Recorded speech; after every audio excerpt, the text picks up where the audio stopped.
Oh, it didn't play the intro. Good evening, everybody. Welcome into Snow The Goalie. No Russ here tonight, so of course we're operating a little bit more challenged than usual. But apparently it was his fault, right, Andrew, that it didn't play the intro? No, you don't need to play it. It's all Russ's fault. I like when we have things that we can blame Russ for. I'm Anthony SanFilippo here with Chris Therien. Bundy, it's good to have you here. Thank you for making it in. I know Russ is not with us tonight. I had another engagement tonight. When I realized that it might just be you, I canceled the other one to make sure I was at the playoff edition of Snow the Goalie. Unlike Russ, yes, who bailed on us tonight for an okay reason, but not really good enough. I will just put it this way. When I told Maria why Russ isn't here, she's like, "You've missed that for me so many times." Yeah, right. She's like, whatever.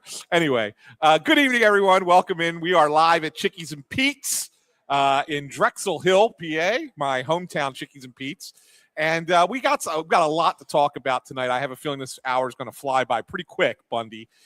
Flyers come in down 2-0 to the Carolina Hurricanes. I was down in Raleigh for both of those games. First one was just flat out ugly. The second one, they were the better team and still came up short. Yeah.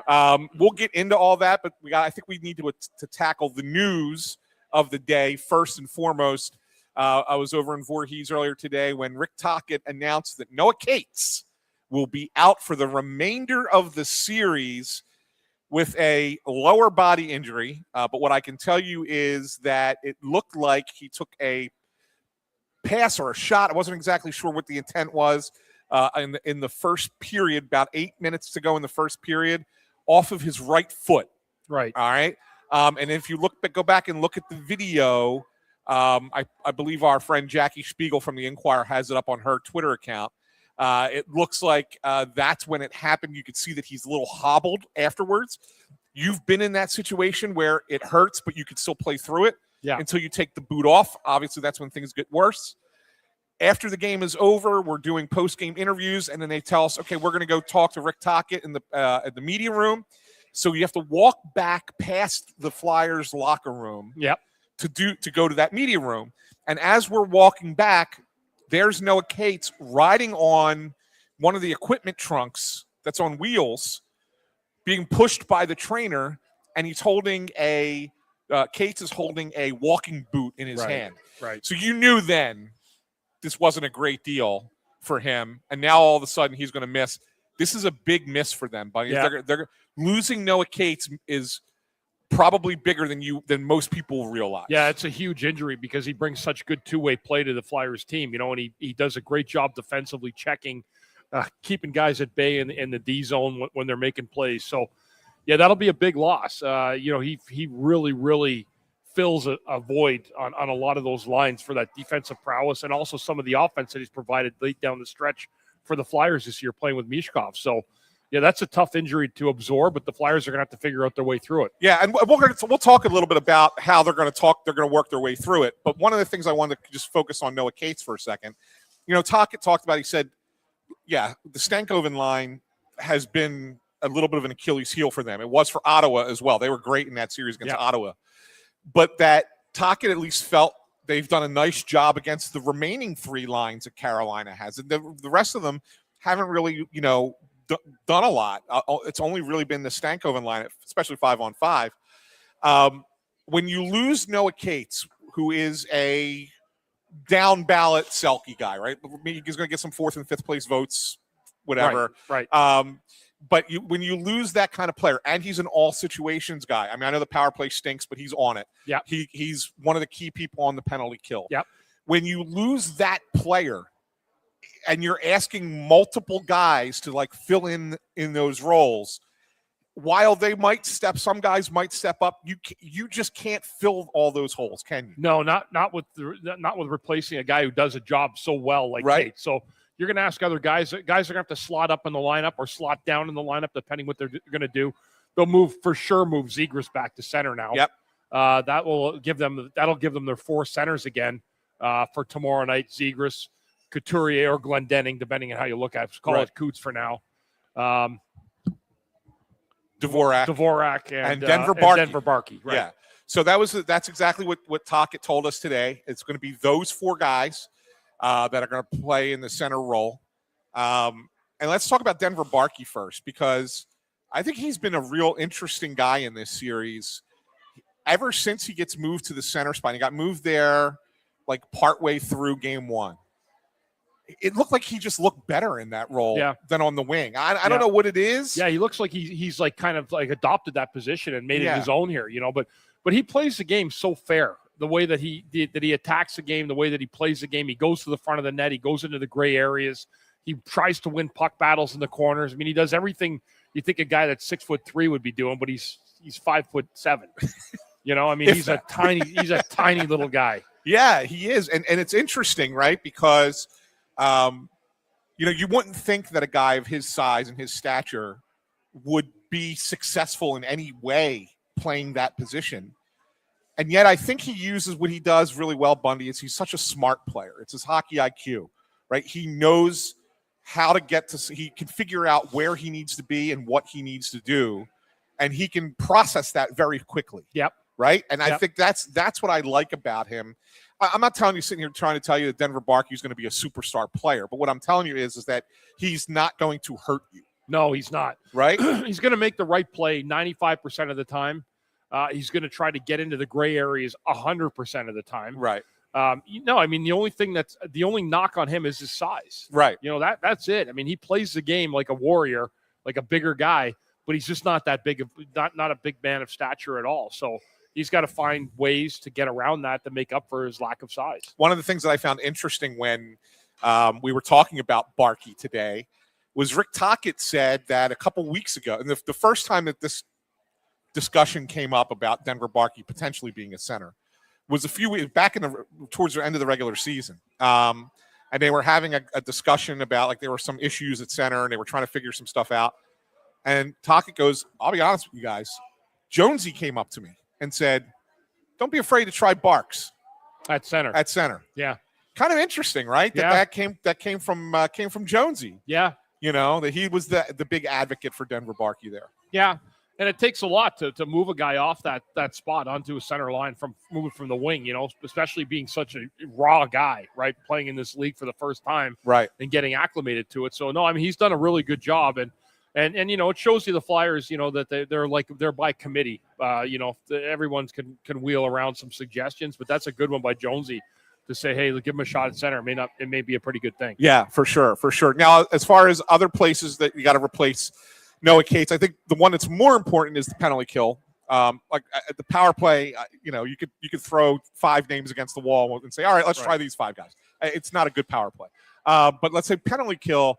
So there's 2 facets of this. One, he's not only is he a good penalty killer, but he's also a guy who can take draws. Yeah. Right. So because Coots can't be on there every time you're killing a penalty for 2 full minutes. Right. So somebody else has to come on. So I think it's going to be a combination of things. And the way that in listening to how he was a little all over the place talking about it today, but it sounded like Carl Grundstrom is going to get onto the PK a little bit more in game 3.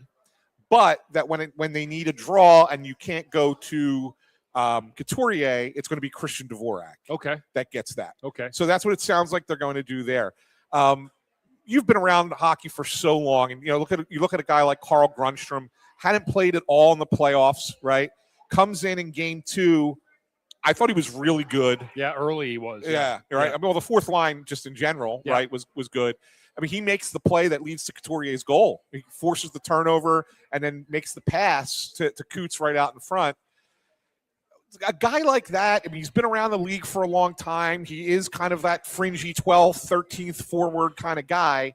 But because of his experience and because, he's been around so long, is that a guy that you could say, hey, let me throw you a little bit more responsibility and feel comfortable that he'll do the job? Yeah, especially being a depth forward. I mean, he did come in last game. He tried to shoot that puck before he ended up getting it back behind the net again and put it out to Coots. But no, he does a good job on the boards. He never hurts your team. Sometimes he's one of those guys, he plays, but you never mention his name because he never put the team in any kind of danger, right, or in a bad situation. So yeah, he'll be a guy that's going to be called upon to kind of help out in the committee to make up for the loss of Noah Cates. whether you get him on the penalty kill. I mean, I think that's a good spot to put him right there to give him more time on that. But he brought a lot of energy the other night. Couturier, I thought, was the Flyers' best player 100%. on the ice. 100%. I don't know if that's a great thing. No, you're right. You know, like he shouldn't be your best player. Right. But he was your best player. He has been, yeah. And that just talks about probably the biggest problem the Flyers have going right now that's so important is the fact that they just can't seem to get their top guys going offensively. Yeah. And that's been hampering them. 100%. And I want to get into that. I just want to wrap up the Cates thing. So on the power play, Talk wasn't as committed to saying who, but he did kind of throw it around and said it's going to be some of the young guys. And he mentioned Mishkov. He mentioned Martone. He mentioned Alex Bump getting an opportunity. I'm not sure who's going to go into what role because I think that they're going to kind of have to jumble it up a little bit here. But it does sound like that they're going to lean on their younger players to try and help the power play. And I think fans have been calling for this for a long time. It's like just play the young guys and see if they can't be worse than what it's been, right? Right. So nothing can be worse than what they've already tried. So right. Yeah. It's amazing how that power play continues to let them down. Unbelievable. Like they were 1 for 7 in game I 2. know. I mean, even they were lucky to get one goal. Right? The goalie gave it to play. him. Yeah. I mean, he poked the puck right to Drysdale, right? Mm-hmm. So like that. And it's amazing, buddy, because how many times did we say it this year that first of all, we felt that the power play would be the reason that they didn't make the playoffs. Right. Then they get in, and now they're losing games because the power play just can't score one more goal. Yeah. That was the problem the other night in that Flyers game. I mean, they had a perfect start to that hockey game, but they couldn't get that third goal. Yeah. You know, to really put a nail in the coffin. And that gave Carolina all game to score 2 goals to get it to overtime. That's what the mantra would be. Let's tie the game and see what happens in overtime. And that's exactly what happened. Yeah. I mean, you got to feel good with the way Vladar plays in net, that if you score 3 goals, you're probably winning the games. Right. I mean, you may not win all of them. I mean, you might lose something 4-3, whatever.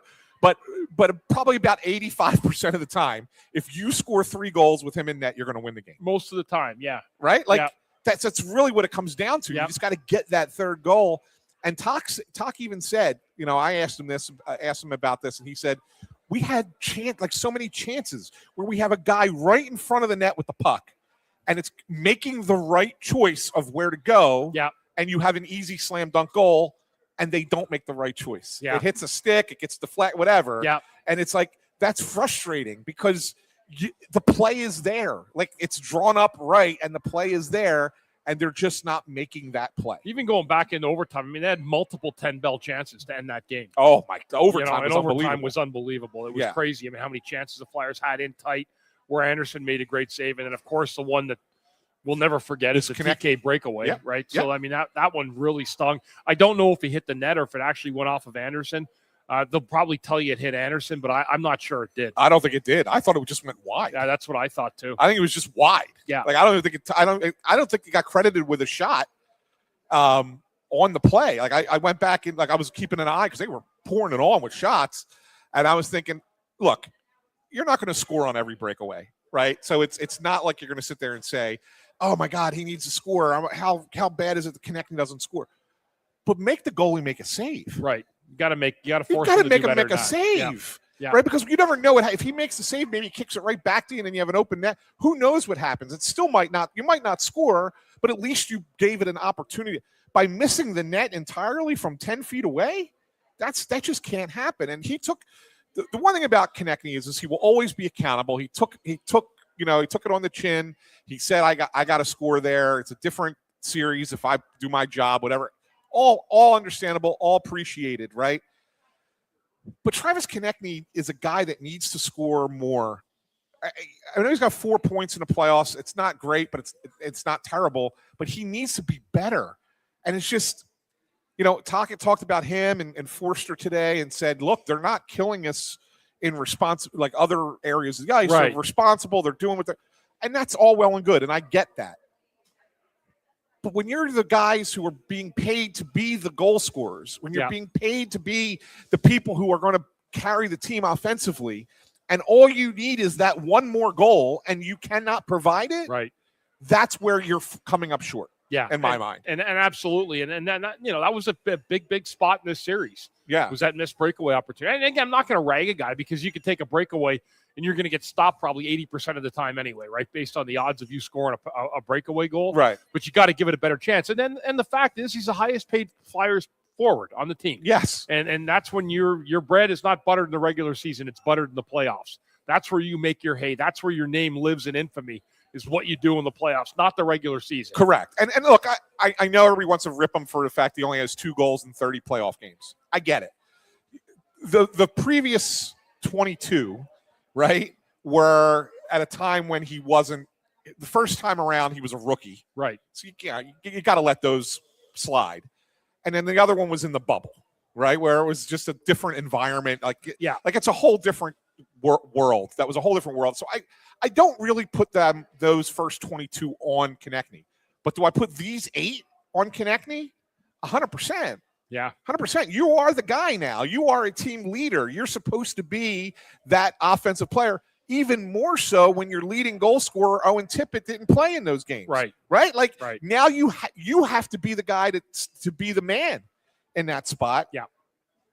And that's why I get a little bit more annoyed with the way he's played in the postseason than maybe I would normally.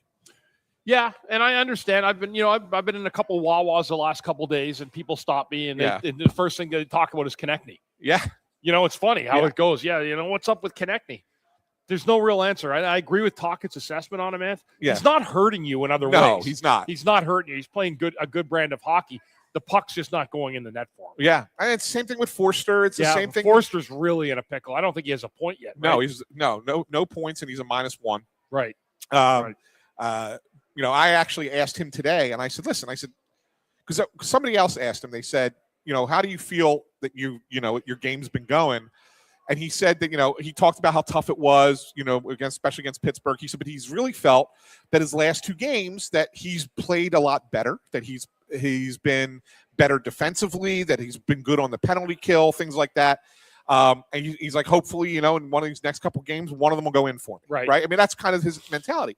And I asked him afterwards, I said, do you really think that way? Like, are you really building on your, little steps along the way and sitting there going, okay, I'm not scoring, but I'm not hurting the team. I'm still helping the team in these other facets. Do you have that in your mindset? Or being a goal scorer, do you sit there and go, man, you squeeze the stick, I need to score? Yeah.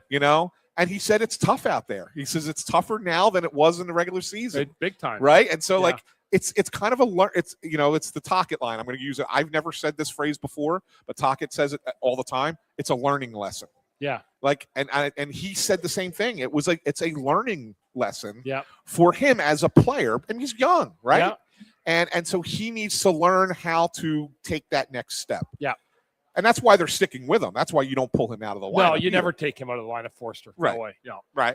Yeah. So that's kind of the situation with those guys. And now they come up. Now, one other thing I wanted to talk about from today. Well, 2 things I want to talk about from today. Just remind everybody we're live at Chickie's and Pete's in Drexel Hill, Pennsylvania. We'll be on until 7 o'clock, and we have a hard out at 7, Bundy, because the Sixers are on tonight. You know they want to put the broadcast on here at Chickie's. So a few things more, a few other little nuggets to tie up from today. Owen Tippett practiced today. They're still saying he's game time decision for tomorrow's game 3. That said, and these are like little things that you pick up. You've been around hockey a long time. You know these things. He came off the ice when everybody else that's in the lineup came off the ice. Yeah. Right? He didn't stay on with the scratches and the black aces like he did in Carolina. Yep. Okay? When he did that in Carolina, he didn't play. So now when he's coming off with the guys who are going to play, that means he's probably in the lineup, right? Yeah, that would be my guess based on that, on how a guy comes off the ice the day before practice. Right. Yeah. I mean, that's weird. It's been that way since you played, it's right? Weird. Yeah, it's like old hat for people. So I expect him to play tomorrow night. That would be my guess. I think so too. So I think you're going to see Owen Tippett. But Talk still calls him day to day. Talk said it's a game time decision. Right. It's day to day game time decision. But just going off of experience and what I know about the way things go with practices, I have a feeling that you're going to see Owen Tippett. Another interesting item, just quickly to tie up a loose end here. because it was a lot of discussion yesterday. It wasn't so much discussion the night of the game, game 2, but it dominated social media yesterday, was that there was a zoomed in video of the game-winning goal for Carolina. And on the play, Dan Vladar gets his glove hit. I think it was Jackson Blake from Carolina that catches him. It was either him or Sean Walker. They were both there. I think it was Blake, though, that catches his glove. And everybody went nuts and said it should have been goaltender interference. Right. Why didn't they challenge for goaltender interference? So first thing is you can't challenge because it's in overtime. Right. So it's an automatic review by the league, right?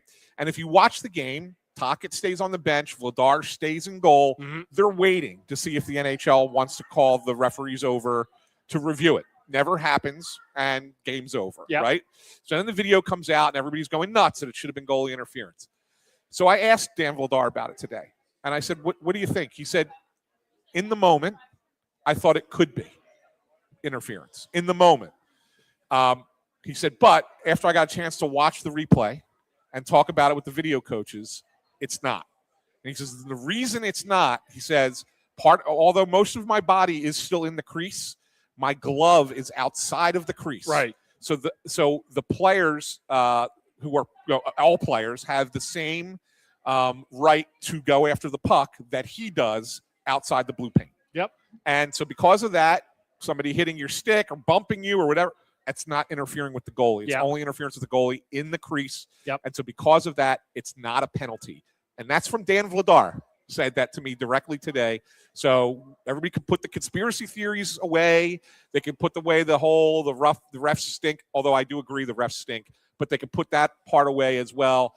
For that particular play, it was not goaltender interference, according to the goalie, who everybody thought was interfered with. Right. So there's that. And the last little thing from today is a new arrival was at practice today.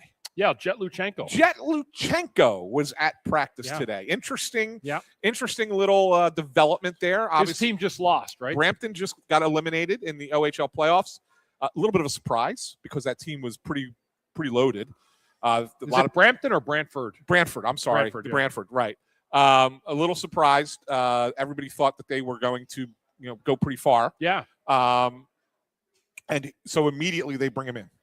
And immediately everybody goes nuts and thinks, well, he's going to play. Don't think it's going to happen game 3. Right. Do I think that there's a potential for it down the line? Possibly. Yeah. And it really would have to depend. So Tocchet said today, he left the door open for it. He's like, look, if you're going to make a long playoff run, your 25th, 26th, 27th guy may have to play at some point. Right. I think that if they get down 3-0, then you might see Luchenko, you might see Oliver Bonk give these guys an opportunity to play in an NHL playoff game and see what happens. Right? Got nothing to lose at that point. Right. Right. Right. But if they win game, they're not going to do it tomorrow. But if they win game 3, it probably gets pushed off again. Yeah.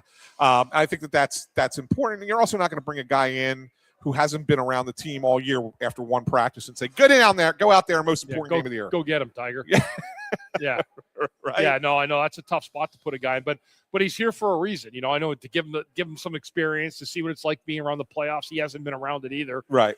But I have a feeling like if it doesn't work out well without Noah Cates in this next game, that you might see Luchenko in game 4. You could. Yeah. Possibly. Yeah, and that's what I said. Like I think the outcome of game 3 will dictate what happens potentially for game 4. All right, we're going to look ahead to game 3. We'll talk a little bit about it. But before we do, I just want to remind everyone that we are at Chickies and Pete's, once again, Drexel Hill.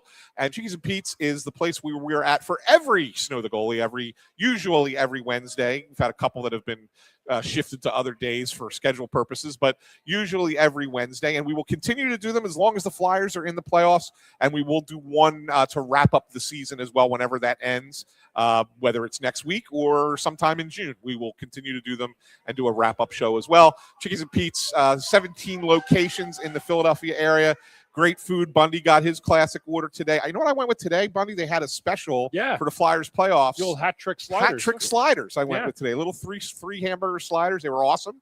They were really good, so definitely check them out while the playoffs are going on. Like I said, 17 locations all around the Philadelphia area. That doesn't even include the ones at the airport. Russ talks about them when he goes to the airport. He likes to grab some food there at Chickie's and Pete's. I've done it myself in the past.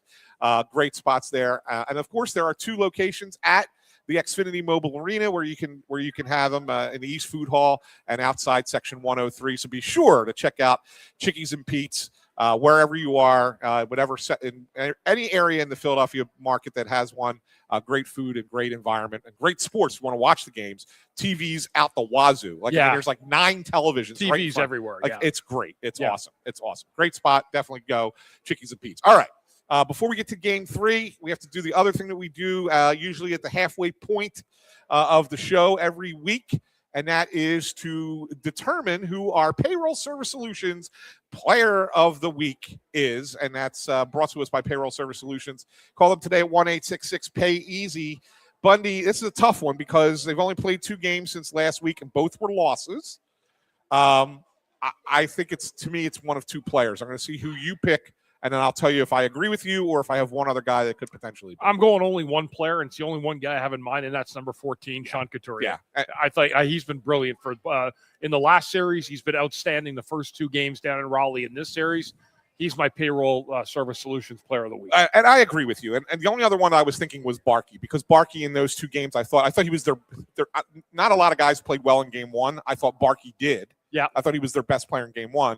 And he impressed me in game 2 as well. Yeah. So like, and impressed me more because he was playing a new position. So that's why I thought he was the second choice behind Couturier. But I agree with you. And I want to talk a little bit about Sean Couturier too, as part of this. Like, we had a situation, Bundy, where, I don't know, you wanted to go back sometime it was right after the Olympic break, maybe late February, where we had a game and we were sitting there talking like, what do you do with Coots? Right. Like, what do you do with him? They were asking themselves the same thing about 4 months ago. Yeah. What do you do? Yeah. Because he just didn't fit in that role that he was in higher up the lineup. Yeah. He looked slow on the ice. Yeah. And all of a sudden we get to the playoffs and it's like he went back in the time machine. Yeah. He climbed into the DeLorean and got it up to 87 miles an hour and went back in time, and he's been that good. I mean, literally that good in these 2 series, especially early in the Pittsburgh series. The first 2 games of the Carolina series, was their best player in game 2. Leads the team in minutes in game 2 too. And he's a 4th line center. Yeah. 4th line. It's funny. I've got to put that in air quotes. Yeah. Because he's not playing 4th line minutes. When I spoke to Rick Tocchet last week for about half an hour, and one of the things he told me was, this was no different than his career trajectory when he played. He got called in and said, hey, listen, we got young guys developing here, like Simone Gagne was up and coming when Rick Tocchet was at the end with the Flyers, right, his last tour here.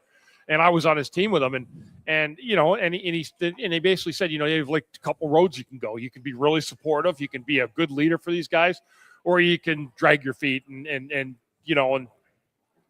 play for yourself, continue to do what you've always done, right? Right. But he said I had to have that same conversation with Couturier, about the fact that we have younger guys that are starting to take those spots in the top 6. So, how do you go about being the most effective player you can be after, for making this change? And he's accepted it. He's adopted it. He's taken it on with full marks. He's not complained one bit. And as a result, I mean, he's playing his best hockey I've seen him play in quite a few years. Yeah, and I got to wonder if he enjoys this, right? I haven't had a chance to ask him this. And maybe either I will soon or I'll wait till the end and just kind of ask him. But do you think that a player like that, he's still got 4 years on his contract. He's going to be around for a little bit. Right. Do you think a player like that looks at the way he's playing right now and in the role that he's in right now and goes, I kind of like this. I could see myself doing this for a few more years.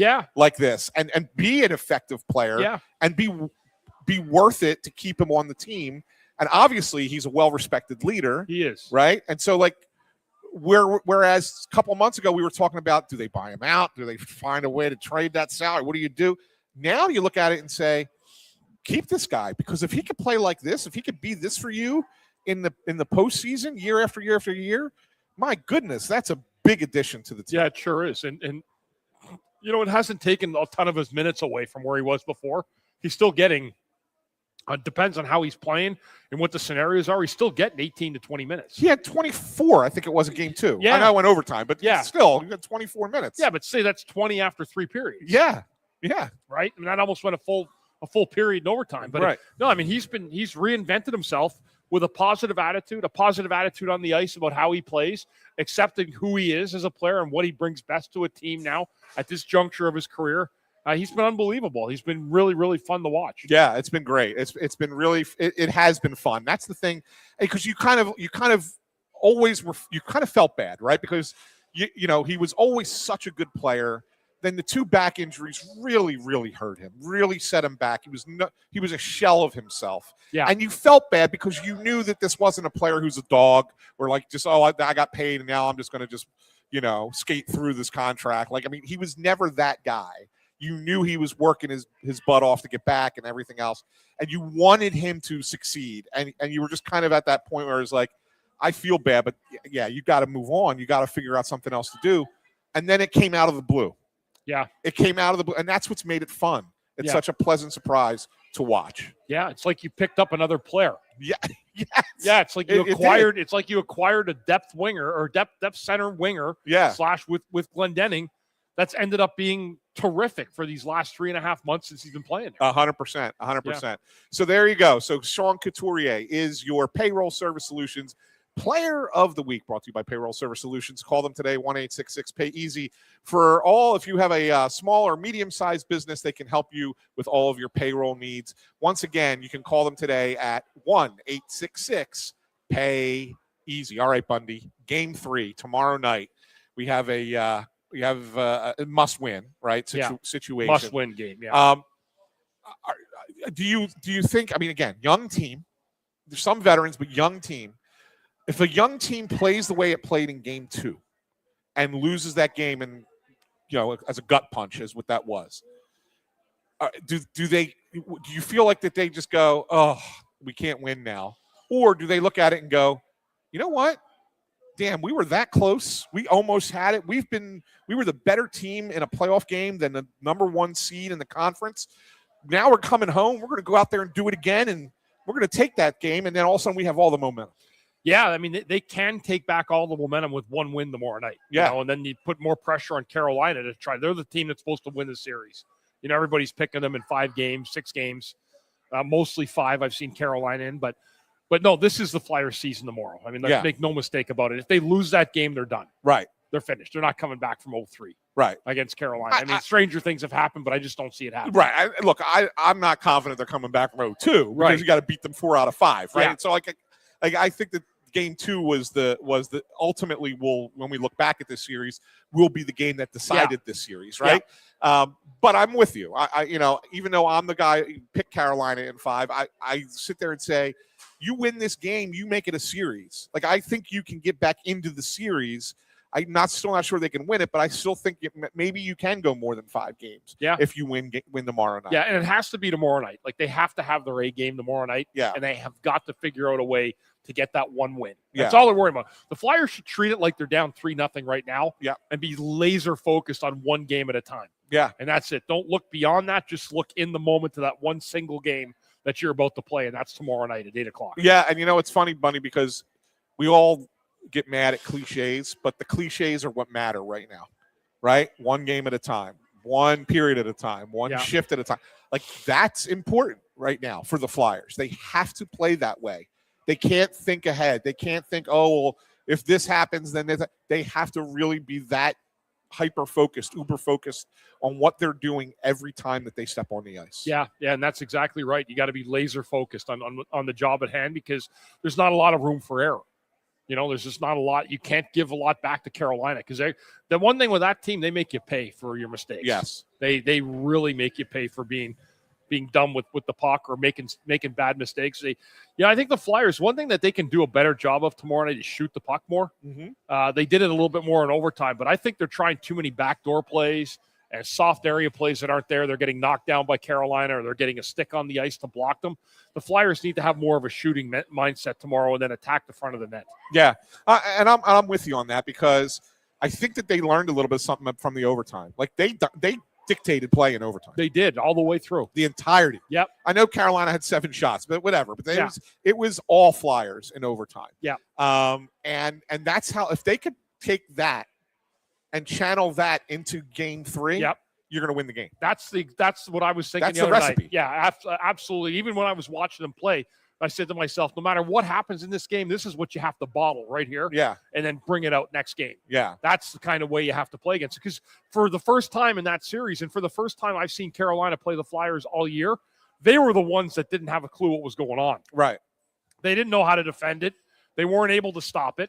And the Flyers kept coming at them in wave after wave. What do you think, like if we were to break it down tactically, what do you think the Flyers did differently in overtime that they didn't do in the first 5 periods in this series? Well, they shot the puck a lot more. Yeah. That was the biggest thing that they did. They shot the puck more. They used their speed. They made really sharp plays to the front of the net. I know Mishkov had that great chance, the slap shot there or the wrist shot that broke the stick. Yep. I mean, that was going in the back of the net. That was a goal. That was a goal. That was a goal if it doesn't hit the stick. So, I mean, no, they did a lot better things, but they really played with pace. They really made Carolina have to defend, which they're not used to doing that often. But that was the formula. I mean, can you do that for a whole 60 minutes? Probably not. Right. You know, that's a really, really you have to have a lot of luck to play like that, and you have to have a complete willingness and a laser focus to play like that for 60 minutes. Yeah. It's hard just with the ebbs and flows of how a hockey game goes. It is tough. But one thing, and it's interesting because I try to pay attention. You know, I asked talking about this down in Carolina after game 1, what he needed to see them do, and he said, we got to stop worrying about pressure. In other words, he said, I want to attack pressure with pressure. Right. Right. And I was trying to figure out what the heck that meant. Like, what do you mean attack? And it's almost like 2 rams coming at each other to headbutt each other. Right. Mm-hmm. And he says, you see someone coming at you to defend you, go through them. Right. Don't skate away and try and find new time and space, because all you're doing is you're creating an opportunity for them to reset their defense again and come after you again. Yeah. Right. He said if you go through them, and he says you might get hit, you might get slashed, you might have to get into a board battle, but if you win it and go through, now all of a sudden somebody else has to come over and defend you. Yes. And now you've opened up the other side of the ice. Yep, that's right? exactly right. And so that's kind of what he's saying. And this is that whole play north and south mentality. Yep. Right? It's not trying to get cute or trying to find the perfect pass. It's just go. Just go and go through this team. And if you do, you get them out of sync. And to be fair, the Carolina Hurricanes are not a team that takes a lot of penalties. They took 7. Yeah, they did. They gave you 7 power plays. A couple of them, but 3 of them were like kind of like there was 2 of them that were over the glass. Yeah. Delay of game, and then there was a high sticking. That was right. Yeah. That was kind of like iffy. Yeah. Yeah. So I mean, so I mean, you take away 3 of those power plays in that game, and you're talking about more of a normal set tone. Yeah. With 4 penalties in a game. Correct. Yeah. But I mean, it was interesting to see, because that's exactly what Talk was talking about after game 1, and how they did it, and I was like, he's right. Like, this works. Yeah. This absolutely works. Yeah. And you, like you said, it's a little bit of a challenge to do that for a full 60-minute game. You have to pick and choose your times. It's almost like when here's the comparison that I can, best way I can compare it maybe. Think of it like an auto race on a road course. And what I mean by that is when you're on the straightaway, right? There's a period of time when you're on that straightaway where you could floor it. Right. But then when you got to go into these turns, right, you got to slow it down a little bit, right? Navigate and then get back onto the next straightaway and floor it again. So maybe there are times within the game where you push, pull back to kind of let the body reset a little bit. Yeah, and I think Carolina does a great job of that. Yeah. What you just said. But they've played together for a long time. Yeah. A lot of these bodies, right? Like, they really are well drilled. Brendan Moore's coached them well. They've been together a long time, so they already have that built into them already. Roddy, they play like he played, don't they? They do. Yeah, I mean, it's hard to not give it 100% when the guy that you're playing for gave 110%. Right. whether it was off the ice, I mean, the stories with Rod Brindamore are legendary. Yeah. The workouts after games, guys were out having a beer. He was back in the gym working out again because he didn't like his game that night and he played 25 minutes, but that's who he is. He's right. a workhorse. He's a guy committed to his trade. And so he's going to have his players are going to follow suit like that and play like him. Yeah. At least attempt to play with the heart and passion he played with. Yeah. I mean, I know we'll save picks for Press Row Show tomorrow night, which will be me and you and intern Andrew to start because, Russ has this multiple day thing that he's got going on. Really disappointing. Really, yeah. By the way, did you know? I don't know if anybody in the chat has noticed this, but we don't have Russ on the show, and it doesn't get off the rails. We just sit here and talk straight hockey for an hour. Yeah, we're not talking about him. We're talking about his Russ Joy show and something else. Yeah, so it's all good. It's all good. So be me. We got Andrew tomorrow night to lead it off. So. Yeah, Andrew will lead us off, and then Russ will join us at intermission tomorrow. He will be there, but he'll be late. A couple other things I wanted to kind of get into away from the Flyers a little bit. First thing is we had the draft lottery yesterday. Now, this kind of affects the Flyers a little bit, so I do want to talk about it from this perspective. So the draft lottery happens last night, and lo and behold, the Toronto Maple Leafs win the draft lottery. Isn't that crazy? Right? So the second year in a row that two teams that got the first and second pick were further down the list, right? Last year, the Islanders jumped up from 11 to 1, and then Utah jumped up from, I think it was 8 or 9 to 2. Yep. This year, the Maple Leafs went from 5 to 1, and the San Jose Sharks went from 9 to 2. Yeah. So, the worst teams 2 years in a row have lost out. Yeah, that's something for you to pay attention to, you tank fans, especially now that you get to see the actual drawing on television, right? It can't just say, "Oh, we did it in some back room," and you just have to trust us. But what that means is, and this is to be determined. Still, the league has to weigh in on it. But I'm pretty confident from what I've been told that the Flyers will now get Toronto's first-round pick in 2027 unprotected. Yep. Okay? I know that Boston's kind of in this mix too, and there has been, if you go to Puckpedia, they're saying that the Maple Leafs will have a choice of which team to give it to, and the other one has to take 2028. But from what the Flyers are understanding, and I believe what the league is going to side with the Flyers on this. Because Boston's the other team. Yes. Since the Flyers made the trade first. Yep. That they will get the 27 pick and Boston will get the 28 pick. Okay. Is what it seems like. So now what the interesting thing is, and I want to get into what Toronto did with their management too. We're going to talk about that for a minute. But the interesting thing now is Toronto gets the first overall pick. Do they try to get good again right away next year? Or are they going to be bad again and then that pick is another top five pick. Yeah, right? Where they go in the lottery. Right. Yeah. You know what I'm saying? I think it's the most fascinating thing. You know we are big Chief. I know you are a big Chief fan. I'm a big Chief fan. I think he's a hell of a coach. But I will tell you that I do not think the way Chief coaches fits with what they decided to do with their GM. Yeah, their GM is an analytics guy. Complete analytics. 100% doesn't even watch the game, just goes by what he sees on his computer. Yeah, that's exactly right. John Chickie, right? Yeah. So, I don't see it as a good fit. So how he's going to construct his team is not necessarily going to be a good fit for Craig Berube as the coach. How could Toronto have hired John Chickie, a guy who hasn't even been around the league in 6 years? 6 years he hasn't been around the NHL at all. At all. Well, he got suspended for a year for conduct detrimental to the league. Yeah. And then he also got when he was GM of the Coyotes, they got fined for tampering. Yeah. There's all kind and then the best part about it, Bundy, you sent it around too, but that interview when Steve Simmons is asking the question. Yeah. It says, I talked to 20 people around the league and 19 of them think your guy is a scam artist. Scam artist. And he goes, and then the owner was Pelly said, "Yeah, well, you talked to the wrong 20 people. You talked to different people than me, or whatever." Right. But he's like, yeah, I don't know how people get jobs like this and keep their jobs and then they get retreaded. But why would you ever hire a guy who hasn't been around for 6 years and only does analytics? Yeah, he's got no pulse of a player or what that inner working of that player brings to a table. It's just what the stats on a piece of paper say. Yeah, and the other thing that's fascinating is they bring back Matt Sundin. Now, Matt Sundin, great player, great guy, great humanitarian, like really big, like that's the connection to the past. Yeah. That's kind of what the Flyers did here, and I get it and I understand it, but he doesn't have a specific role there.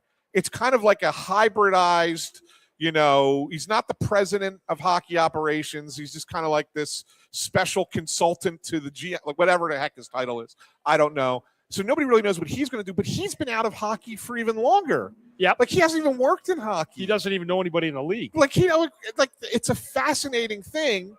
And so now we find Philadelphia fans are going to be rooting for Toronto to be awful next year. Yeah, and it'll be like rooting for the Flyers, except you're rooting against Toronto with that same passion. Yeah. It's absolutely wild that is taking place. I don't know what they're thinking in Toronto. I really don't. Could you imagine that circus here? No. Like if the Flyers did something like that. Like if they redid that again after the last administration we had here. Yeah. Imagine like retreading that again. That's exactly what it would be like. It would be like bringing that group back around. Yeah. Like, yeah, you know what? Let's go Dave Scott, Val Camillo again. Let's bring them back. Yeah, they did such a great job last time. That's exactly what that is. Yeah. And bring back Chuck Fletcher while we're at it. Like the whole group. Like just bring them all back. Bring Hackstall back as the coach. Bring everybody back. Like let's experience that again. That's what this is. So there are a lot of people, Bundy, who feel like the NHL still, even though you're watching the lottery balls come out, we do know from past history. People feel that thing's rigged, don't they? Well, so we do know that there was a rigging of a lottery once with balls like that, where they can put a certain paint or material on their liquefied thing on the ball. Who rigged the lottery? I think it was PA, as a matter of fact. I think really? It happened in Pennsylvania. Somebody in the chat will tell me exactly when it happened. I'm pretty sure it was in like the early 80s. Okay. If I remember correctly. Oh, so it was for an actual lottery. It was an actual lottery. Yeah. It was an actual lottery. Oh, I thought you were talking about sports lottery. Oh, no. Well, we, there was the whole frozen, when the very first lottery in the NBA where the Knicks envelope was in the freezer, and so when they reached in to pull out an envelope, it was the only cold one. Right. It's the only cold one. Right. So there's that whole thing. To get Patrick Ewing, right? Right, to get Patrick Ewing. Yeah. But I mean, everybody feels like there it is. Brian Knowlton says it was the 1980 PA lottery. So that's what that had happened, where they rigged it. And it was with the balls coming out of the machine, just like it up there. Yeah.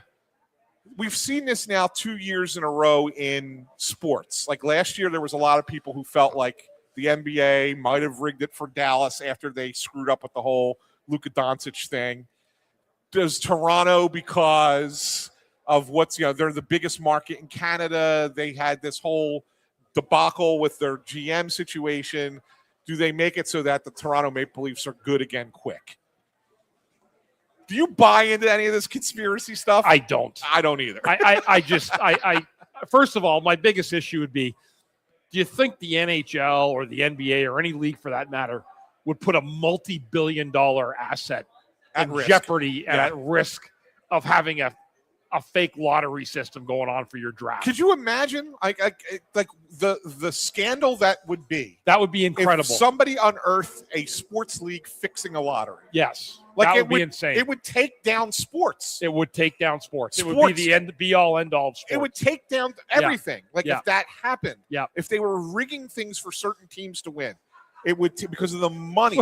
But it's sure funny to look at the things and say like last night I wrote down, I think I said on X, I'm like, only in Toronto, like this is classic. Yes. That they win the lottery after all they've gone through, after hiring the GM they just hired. They win the lottery. I know. It looks funky, right? It absolutely looks funky. Here you go. So thanks to Jay Brace 0860, April 24th, 1980, they poked holes in the 6 and 4 balls, then bought all combos of 4s and 6s. So the person who was responsible they did it, and so that they knew that the ball would come up because of the air going through it. Yeah, I think it was something like that. There you go. And those numbers came up, and that's how they won the lottery. Wow, isn't that wild? That's crazy. Yeah. Who figured that out? That's unbelievable. Somebody came to figure it out. there are so many scams in the world. People are always trying to figure out scams, right? Yeah. Everybody's got a thing. Everybody's got something that they're trying to figure out. All right. So let's look at this. Let's look at the rest of the playoffs right now. We have about 10 minutes left in the show. Just kind of like go around the league, around what's going on. First thing, let's start with the ones that have started already. Colorado, man. I don't think there's a team that can stop them. I just don't. I think that they're going to roll through this thing. Like, Minnesota played a great series against Dallas. They did. And Colorado has set a record Yep. with 14 goals in the first 2 games against them. It's an NHL record for most goals in the first 2 games of a playoff series. That first game was absolutely bonkers, 9-6. Yeah. Right? Like, is there a team left that you look around this league and you go, oh, that's a team that's got the defensive system in place that can stop Colorado? I'm not taking a shot at the Flyers here or where they're at in the situation. Yeah. But a Carolina-Colorado final would make for some good viewership. That's probably what it's going to be. It could be, or Buffalo, maybe. Yeah. But if it ends up going that way, Yeah. I think Buffalo's a very good team. Yeah, they really play well and play better than even people thought they were playing. But I think Colorado is just a juggernaut. It's unbelievable. Yeah, they can score. They defend well. They got a good special teams. They got a good everything. The only thing they don't have, lights out goaltending. Yeah, I mean Wedgwood's not great. So if you get a couple behind them, you can put a little bit of pressure on them. But that's it. I mean, but even Minnesota. I mean, they got that 3-0 lead. Colorado gets out to a 3-0 lead in game 1, and then Minnesota storms back and takes the lead. Yeah, and you're like, all right, they're done. They're dead. Colorado just gave up. They're going to blow this first game, and they're like, yeah, no problem. We'll go out and score. We'll go out and score 6 more goals. No big deal. Yeah. Yeah. They're quite the juggernaut. They really have a lot going for them, and they have Makar and McKinnon are at the top of their game right now. McKinnon's best player in hockey. Yeah, he's a great player. I don't care what anybody says. If you gave me one player to start my team, you'd pick McKinnon I'd pick over McKinnon McDavid? Over McDavid. Wow. And McDavid might be more talented. He might be a more talented offensive player, but McKinnon's got a killer instinct that is unmatched in this sport. And I think that with his talent combining with that, I would take Nathan McKinnon to start my team over anybody. Yeah, and so Minnesota goes home in the same predicament the Flyers are, and they lost both games on the road. Yeah. They need to go home and win that one game 3. That just focus on trying to win that one game.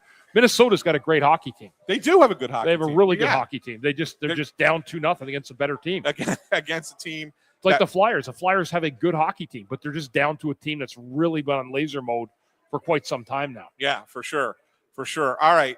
Tonight, game 2 of Ducks Vegas Golden Knights. Golden Knights are up 1-0 in that series. They're probably going to win that series. I don't think Anaheim's a very good. Don't count them out yet. Really? Yeah, I'm not. I'm going to say give Anaheim a chance. Okay. I think they can make something of this series. I don't think Vegas. I think they're playing out of just sheer fear when they've changed torts. And they're just playing for their lives right now in hockey because he probably has it feeling like it's so dire. Yeah. If you guys lose, this is all going to hell. Right. In a handbasket. So and you might be right about that. I don't think Anaheim. I think Vegas is just got better. There's more depth on that team in my mind. I think Anaheim's young. They got great offensive talent. I don't think they're very good defensively. I don't like their goaltending. No, they're not good defensively. I don't love their goaltending. Yeah. They have a lot of good young players. They're a lot like the Flyers in a lot of ways. Yeah, a lot of good young forwards. Yeah. But I just think Vegas, a little bit more experience, I think is probably going to come through. Yeah, I think so too at the top of the lineup. And Jack Eichel's been terrific. Yeah. And then you got Buffalo and Montreal starting tonight. Bundy, I don't think I've ever seen anything like I saw Game 7 Montreal-Tampa Bay. Yeah, that was a wild game, wasn't it? Tampa just completely dominated Montreal. It's from start to finish. That was as good a game as a team could play and lost. Yeah, they were perfect. And like John Cooper said after, I've been on the right side of the hockey gods many times. Yeah. They favored my side, but tonight they just did not favor us tonight. Yeah, and that's the way it went. My favorite quote of his after the game was, you can win the game and not win the score. That's true. And that's exactly what they did. That's very true, yeah. They held the Canadians to 9 shots on goal. John Cooper's done that twice this year. Yeah. In Team Canada, won the game, but didn't win the score. Yes, exactly. Yeah. Exactly. And then did it in Game 7 against Montreal. So anyway, so Montreal's a little bit of a surprise to me. I didn't think they had a shot to beat Tampa. Good on them. They played a really good series, and then they got away with one in Game 7. Fine. I'm with you on Buffalo now. I would have picked Tampa if it was Tampa-Buffalo, but with Buffalo-Montreal, I don't know if Montreal can get lucky twice. I think Buffalo's the better team there, and they're probably going to come away in that series. I think Buffalo's the better hockey team. I think they're going to beat them. Yeah. Yeah, they're I mean, they've got a lot. But Buffalo, when they turned that corner back in November, I mean, they really had a lot of guys rear their heads. Guys that hadn't made a scene before, like Matthias Samuelsson came on. Yeah. Tage Thompson got better. A lot of younger guys got better. Doan, Norris. They've had a lot of guys really step up to the plate. And I don't know what happened, but it was like somebody turned a key, and that happened overnight. It did. Yeah. And that's, and look, I think that there's a lot of good talent in Montreal too. That big time. They're the youngest team in the playoffs. Yeah. I mean, like I think there's a lot of good talent there as well. I just don't know if they're ready yet. And I'll get, what? I think Marty St. Louis has done a heck of a job. He sure has. As a coach there. Yep. Really, really has done a great job. And, you look around the league and you say, not every time when you have a former player go on, get behind the bench, especially a guy who was a star type of player, like being a coach, it doesn't always translate. Right. I mean, the grinders who played, or, the guys who were, who had to work their tail off to stay in the league, who end up becoming coaches. You could see that a little bit more because they're very cerebral. They have to think about, how do I survive in this league? What do I have to do? So you can see why they're good thinkers and they're good strategists. It's not the star players when they go on to become coaches. It's like, well, what are you really thinking out there? Like, your talent is just so top notch. You know what I'm saying? Yep. Like, it's just, it's not so easy to just kind of explain why you were a great player and why that should translate to the team that you're coaching. That's why Gretzky was never a good coach. Right. So, like, it's the same kind of thing. And so, like, I was a little skeptical at first about Marty St. Louis. Not anymore. Like, I think he's done a really nice job.